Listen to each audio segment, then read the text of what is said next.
France के ट्रेले नामक वैज्ञानिक ने जब हवन पर रिसर्च की तो उन्हें पता चला कि हवन में प्रयोग होने वाली आम की लकड़ी जब जलती है तो फॉर्मिक एल्डिहाइड नामक गैस उत्पन्न होती है, जो कि खतरनाक बैक्टीरिया और जीवाणुओं को मारती है तथा वातावरण को शुद्ध करती है। इस रिसर्च के बाद ही वैज्ञानिकों को इस गैस और इसे बनाने के तरीके का पता चला। गुड़ को जलाने पर भी यही गैस उत्पन्न होती है। टॉटिक नामक वैज्ञानिक ने हवन पर की गई अपनी रिसर्च में ये पाया कि यदि आधे घंटे हवन में बैठा जाए अथवा हवन के धुएं से शरीर का संपर्क हो तो टाइफाइड जैसे खतरनाक रोग फैलाने वाले जीवाणु भी मर जाते हैं और शरीर शुद्ध हो जाता है। हवन की महत्ता देखते हुए राष्ट्रीय वनस्पति अनुसंधान संस्थान लखनऊ के वैज्ञानिकों ने भी इस पर एक रिसर्च की। क्या वाकई हवन से वातावरण शुद्ध होता है और जीवाणु नाश होता है अथवा नहीं?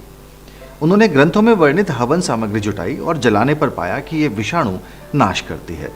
फिर उन्होंने विभिन्न प्रकार के धुएं पर भी काम किया और देखा कि सिर्फ आम की लकड़ी 1 किलो जलाने से हवा में मौजूद विषाणु बहुत कम नहीं हुए, पर जैसे ही उसके ऊपर आधा किलो हवन सामग्री डालकर जलाई गई तो 1 घंटे के भीतर ही कक्ष में मौजूद बैक्टीरिया का स्तर 94% कम हो गया।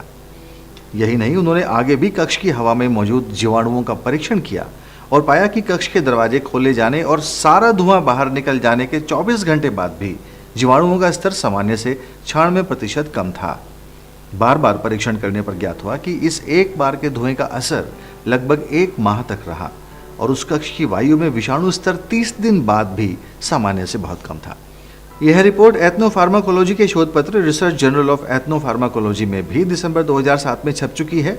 रिपोर्ट में लिखा गया है कि हवन के द्वारा न सिर्फ मनुष्य को नुकसान पहुंचाने वाले बैक्टीरिया का भी नाश होता है, बल्कि वनस्पतियों एवं फसलों को नुकसान पहुंचाने वाले बैक्टीरिया का भी नाश होता है, जिससे फसलों में रासायनिक खाद का प्रयोग कम हो सकता है।